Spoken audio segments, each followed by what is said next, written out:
Эң оор согуш мээ менен жүрөктүн согушу экен. Мээ андай кыл, мындай кыл, мындай кыл дейт, сезимдер, жүрөктөр, руханият андай кыл, мындай кыл дейт да. Жабырлануучу ким болот? Мээ жеңеби, жүрөк жеңеби айырмасы жок. Жабырлануучу сен өзүң денең болуп кала бересиң да. Ойлоносуң, сыгыласың, жүрөк кээде кой дейт да. Мээң кээде шайтан келип пикирлерди берип, мээң ушундай кылсак, мындай иштерди кылсак, мындай болуп кетет, мындай натыйжа болот, мынча табабыз дейт. Бирок жүрөк кой. Жөн эле койчу, ушу арам бар экен, ушул жерде аралашпай эле койчу дейт да.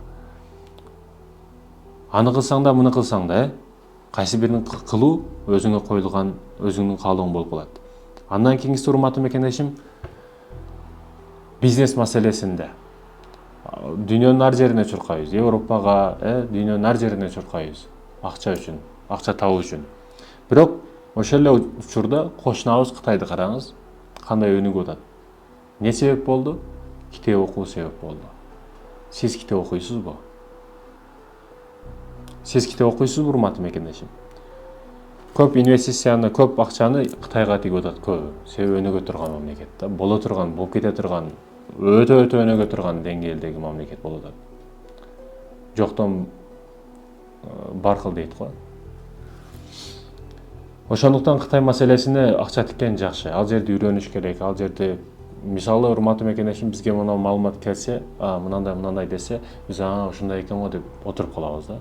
Бирок муну кандай кылса болот? Ушул стол чыгыптыр, ушул столду кантип мен дагы чыгарсам болот, иштеп чыгарсам болот. Айрым ауыз урматтуу мекендешим, ал өнүгүүдө да ар дайым. Неге? Ал аракет кылат. Айырмасы жөнөкөй эле. Биз автобуска чыгып музыка угуп кетебиз, алар автобуска чыгып китеп окуп кетет же аудио книга угуп кетет. Айырмабыз биз кинону, бекерчиликти, жалкоолукту жакшы көрөбүз. Эт жеп, кеңири уктап, курсакчылап коюп, кекирип коюп жатканды жакшы көрөбүз. Алар ачкачылыкты, китеп окууну, эмгек кылууну жакшы көрөт. Айырмабыз ушундай экен.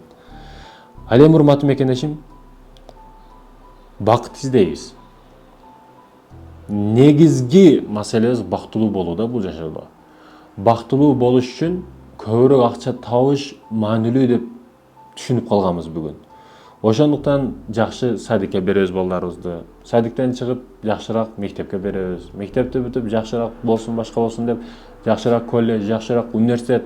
Айтор мындай карасаңыз 5 жыл, 3 жыл, бул жакта дагы 9 жыл. Не деген өмүр кетип атат да? Не себеп? Акча табуу үчүн. Акча табуу не себеп? Бактылуу болуу үчүн. Эмне үчүн ушунча жылдарды коюп, анан бактылуу болушубуз керек, урматтуу мекендешим? Эмне үчүн биз бир тосуктарды коюп, андан кийин бактылуу болушубуз керек? Жүрөгүңдү түрмөгө айлантырып не кереги бар? Кенен койчу жан дүйнөңдө. Бактылуу жашаганга не жетсин, урматтуу мекендешим? Бактылуулук колдо жок нерсеге же үмүт кылып жаткан нерсең жетпей калышың эмес, азыркы бар нерсеге. Азыр сенде не бар? Ошол нерсеге шүгүр кыл. Бул сенин бактың болуп эсептелет. Эртең бактылуу болом, үйлөнүп бактылуу болом. Бойдок жигиттер өзгөчө үмүт кылат, ушул үйлөнсөм жашоом өзгөрөт дейт да. Жок, 1 грамм дагы өзгөрбөйт. Качан сен өзүң өзгөрмөйүнчө. Кыздар турмушка чыксам, күйөөм эптеп кетет, мени багып кетет, бактылуу кылып кетет. Баягы жомоктогу мультфильмдеги агатчан бирөө келет, мени бактылуу кылат. Жок, сен ойлобо андай болот деп. Күтүүлөр бизди чарчатат. Бирөөдөн бир нерсе күтпө, урматтуу мекендешим. Эч качан өзүңү бирөөгө байлап алба. Мындан өткөн оор жүк жок. Бакыт издейт экенбиз, бактылуу болуш азыртан башталат. Кийинкиге калтырылбайт, урматтуу мекендешим. 40 жашка чейин далилдебесең өзүңдүн бар экениңди, бул дүйнөдө ким экениңди, анда сен 40 жаштан кийин сен мынандай иш кылышың керек, мынандай иш кылышың керек деп айтыштын кереги жок. 40 жашка чейин өзүң көрсөтпөдүңбү? Эми насаат айтышка дагы акың жок. Өзүңдү көрсөт, өнүк, өс, ийгиликке жет. Далилде өзүңдү бар экениңди.